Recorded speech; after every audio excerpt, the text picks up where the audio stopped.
Duhamel, ancien avocat, mais nous, dans le 22 mai, à pas n'importe qui jour, après ça, nous choisissons de faire cette interview. Et que vous savez, il y a un patché tribunal qui j'ai fait. Donc, c'est bon qui nous fait une dévirer derrière. Vous savez ça qui passait et puis qui côté nous fica. Ah oui, alors, nous avons parti de la loi Taubira, la loi qui reconnaît l'esclavage et puis la traite négrière comme crime contre l'humanité. Les lois ont sorti en 2001. Le MIR Martinique, déjà plus ou moins organisé, décidé qu'il faut qu'il fasse en procédure, puisque à partir de là pour réparation, puisque vous savez que le MIR c'est le mouvement national pour réparation, c'est-à-dire que nous avons pour obtenir, reconnaître nous en tant que personnes humaines dignes. Parce que c'est le problème qui et puis là, c'est que l'État français pas reconnaître dignité nous puisqu'il n'a pas nous doit exister en tant que peuple. Donc nous dit que nous devons utiliser la loi là pour mettre en route tout mouvement en réparation sur le plan juridique. Donc nous faisons une première procédure en 2005, nous avons signé l'État français, nous demandons qu'il déclare responsable, puisque les autres savent que l'État français a grandement participé à la traite, il a affrété le bateau, il cautionnait, il tenait l'assiento, il tenait un certain nombre de bagages à faire qui fait qu'il organisait la traite et puis l'esclavage. Donc l'État français n'est pas seulement complice, mais il est vraiment acteur principal des bagages là. Donc nous mettons la France devant le tribunal Martinique pour demander d'abord nous en provision important puisque nous avons besoin de travail en les réparations et puis désigner un collège d'experts qui était étudier le problème là, de conséquences l'esclavage puisque nous savons que l'esclavage dit 4 siècles et demi que nous un peuple qui formaté qui formé dans ça et après l'esclavage nous toujours resté en sous-humanité puisque il n'y a pas jamais nous droit ni souveraineté nous c'est-à-dire doit ordonner nous doit faire droit nous doit exister en tant que peuple il n'y a pas jamais reconnaître ça donc il y a en forte atteinte à dignité nous donc nous télé examiner au travers du collège d'experts là toutes conséquences bagaita là puisque vous savez les scientifiques même qui a dit que l'esclavage là laissait trace à l'ADN nous donc conséquences là vraiment important donc si nous les effectivement mettons en avant toute souveraineté nous pleinement exercer souveraineté nous faut que nous ni en réparation et pour une réparation correcte faut que nous sachions de quoi il s'agit ça nous nie qui conséquences etc.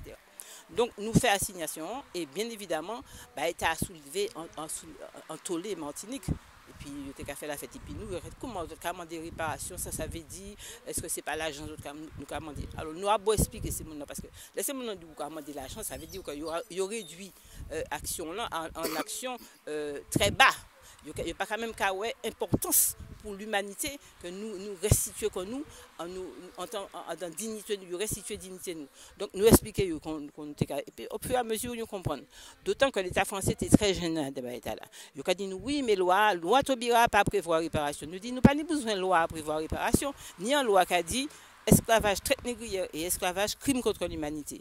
Nous n'avons pas besoin d'autres bagailles. À partir du moment où c'est un crime contre l'humanité, il est imprescriptible. Il faut que les autres tiennent bien ça, mais il est imprescriptible, il n'est pas prescrit.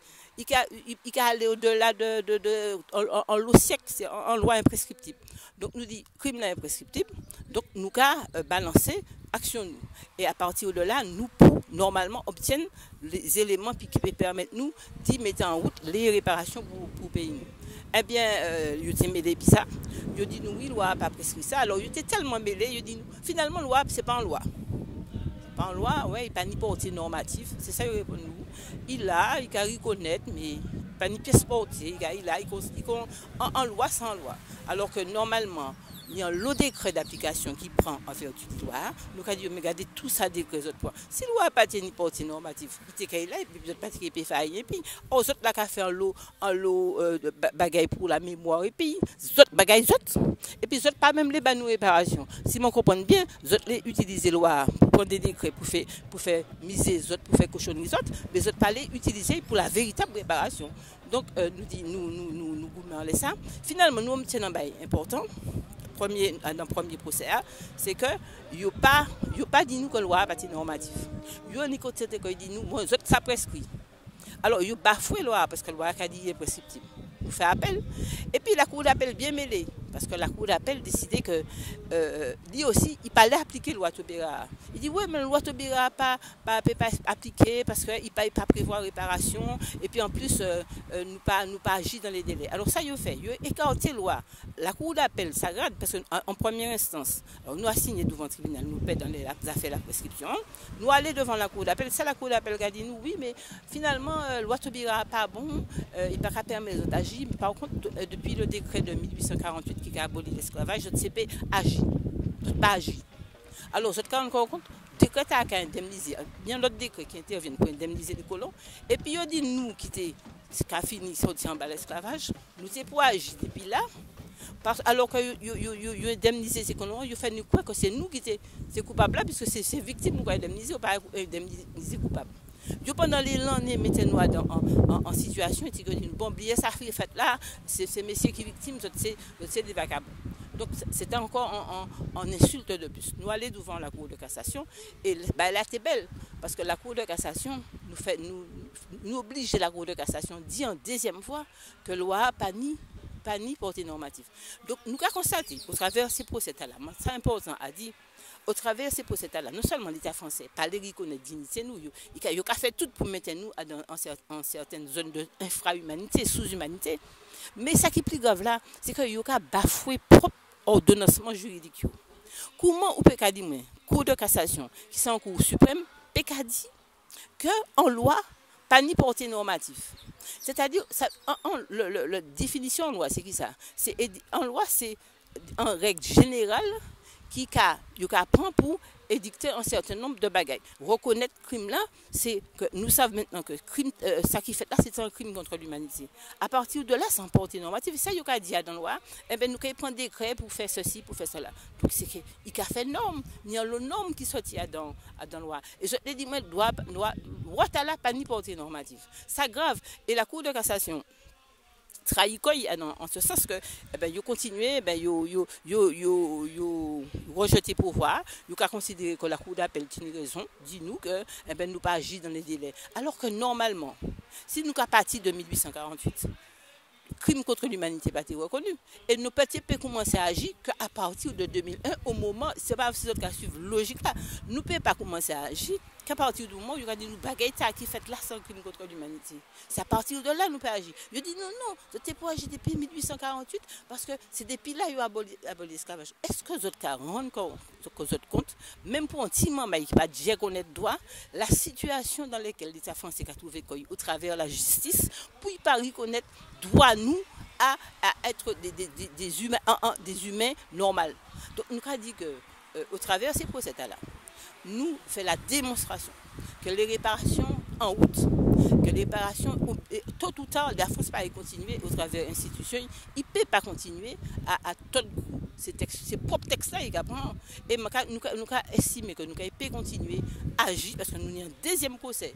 Parce que nous avons refait un procès, après le premier procès 2005, nous refait notre procès en 2012, et le procès est là en cours, et nous avons justement utilisé toute l'expérience nous dit du premier procès pour démonter point par point tout ça la Cour d'appel dit, tout ça la Cour de cassation dit.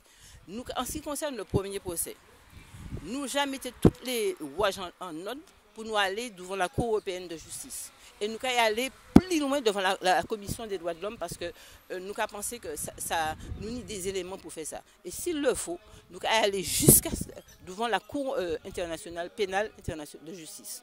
Donc c'est ça, moi je dit à peu près. Parce que nous faisons d'autres procédures, nous faisons des procédures en apologie de crimes contre l'humanité, nous faisons des procédures pour dénoncer le racisme, ces magistrats, nous mettons devant le tribunal là parce qu'ils ont fait en série de décisions et qu'ils ont estimé que ni des souches d'humanité, que ni des souches. Donc ça grave.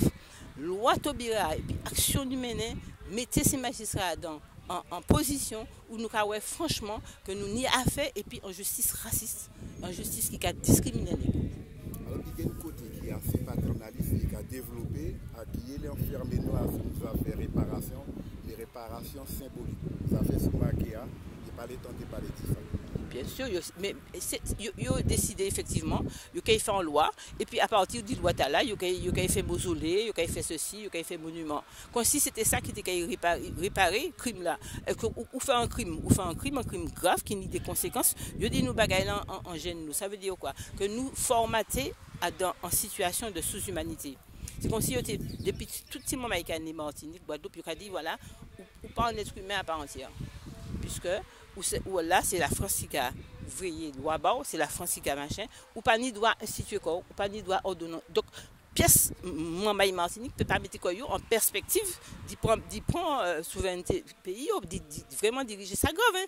Donc, il a formaté nous en sous-humanité. Eh bien, Bagaïta, là, il a fait tout musée, tout monument, eh bien, c'est eux qui a fait, parce que estimé que c'est eux encore qui faut faire nous, c'est-à-dire que nous tellement petits, nous tellement pas ça ordonné que nous, donc c'est encore en manière de continuer à nous mettre nous en sous-humanité, en infra-humanité, et je trouve ça particulièrement grave. Je refusé ces bagailles-là. Alors, il y a un lot de bagailles qui a fait, il fait un musée, il a fait musée, dirigé musée. Est-ce que vous comprenez? Un ancien esclavagiste qui a dirigé, qui prend la direction d'un musée Martinique concernant l'esclavage, c'est excessivement. Donc ça, c'est des bagailles qui allaient dans le sens de continuer à maintenir nous dans une situation de déni d'humanité.